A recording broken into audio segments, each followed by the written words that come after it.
ಮುರಿದು ಬಿದ್ದ ವಿದ್ಯುತ್ ಯಂತ್ರದ ರೆಕ್ಕೆಗಳು. ಗಜೇಂದ್ರಗಡ ತಾಲೂಕಿನ ಕಾಲಕಾಲೇಶ್ವರ ಬೆಟ್ಟದಲ್ಲಿ ಘಟನೆ ನಡೆದಿದೆ.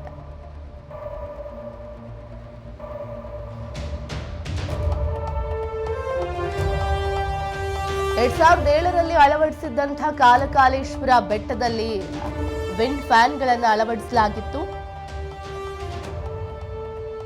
ತಾಂತ್ರಿಕ ದೋಷದಿಂದ ವಿರುದ್ಧ ದಿಕ್ಕಿನತ್ತ ತಿರುಗ್ತಾ ಇದ್ವಂತೆ ಫ್ಯಾನ್ಗಳು.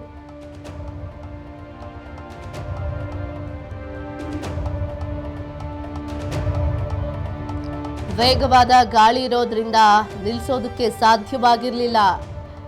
ಟೆಕ್ನಿಷಿಯನ್ಗಳು ಸಾಕಷ್ಟು ಪ್ರಯತ್ನ ಪಟ್ಟರೂ ಕೂಡ ವಿಫಲ ಆಗಿತ್ತು. ಮಷಿನ್ ಬ್ಯಾಲೆನ್ಸ್ ತಪ್ಪಿರೋದ್ರಿಂದ ದೂರ ಹೋಗಿದ್ರು ಕಾರ್ಮಿಕರು. 1 ಗಂಟೆ 600 ಕಿಲೋಮೀಟರ್ ವ್ಯಾಟ್ ವಿದ್ಯುತ್ ಉತ್ಪಾದಿಸುವಂತಹ ಯಂತ್ರ ಇದು. ಒಂದು ದಿನಕ್ಕೆ ಸರಿಸುಮಾರು 12,000 ಕಿಲೋ ವ್ಯಾಟ್ ವಿದ್ಯುತ್ ಉತ್ಪಾದಿಸುವಂತಹ ಯಂತ್ರ ಇದು. ಆದರೆ ನಾಶವಾಗಿದೆ. ವೇಗವಾಗಿ ಗಾಳಿ ಬೀಸಿದ್ರಿಂದ ಚಲ್ಲಾಪಿಲ್ಲಿ ಆಗಿರುವಂಥದ್ದು ರೆಕ್ಕೆಯ ಉಪಕರಣಗಳು.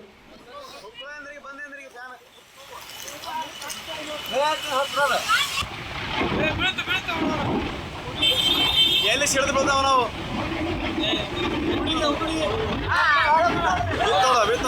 ಜುಮ್ ಮಾಡ ರುದ್ರಪಾದಾಗ ಪ್ರಾಣ ಬ್ಲಾಸ್ಟ್ ಆಗಿರಕ ಈ ಒಳ ಮಸ್ತಿ ಮುಪ್ಪಳ ಇದೆ ಕರೆಕ್ಟ್ ಹಿಡಿಯೋ ಮುಪ್ಪಳ ಅಂದ್ರಿಗೆ ಬಂದೆ ಅಂದ್ರಿಗೆ ಫ್ಯಾನ್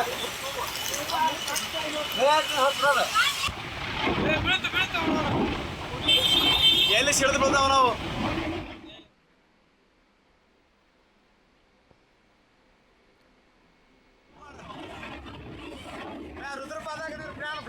ಎರಡ್ 2007ರಲ್ಲಿ ಈ ಕಾಲಕಾಲೇಶ್ವರ ಬೆಟ್ಟದಲ್ಲಿ ವಿಂಡ್ ಫ್ಯಾನ್ ಅನ್ನು ಅಳವಡಿಸಲಾಗಿತ್ತು. ತಾಂತ್ರಿಕ ದೋಷದಿಂದ ವಿರುದ್ಧ ದಿಕ್ಕಿನಲ್ಲಿ ತಿರುಗ್ತಾ ಇತ್ತಂತೆ.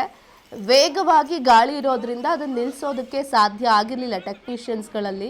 ಇನ್ನು ಮಷಿನ್ ಬ್ಯಾಲೆನ್ಸ್ ತಪ್ಪಿಸೋದ್ರಿಂದ ದೂರ ಹೋಗಿದ್ರು ಕಾರ್ಮಿಕರು. 1 ಗಂಟೆಗೆ ಸುಮಾರು 600 ಕಿಲೋ ವ್ಯಾಟ್ ವಿದ್ಯುತ್ ಉತ್ಪಾದಿಸುವ ಕೆಪಾಸಿಟಿಯನ್ನು ಹೊಂದಿದ್ದಂಥ ವಿಂಡ್ ಫ್ಯಾನ್ ಇದಾಗಿದೆ. ಸುಮಾರು ಒಂದು ದಿನಕ್ಕೆ ಸರಿಸುಮಾರು 12,000 ಕಿಲೋ ವ್ಯಾಟ್ ವಿದ್ಯುತ್ತನ್ನು ಉತ್ಪಾದಿಸುತ್ತೆ ಈ ಯಂತ್ರ. ಆದರೆ ಈಗ ವೇಗವಾಗಿ ಗಾಳಿ ಬೀಸಿದ್ರಿಂದ ನಾಶ ಆಗಿರುವಂಥದ್ದು.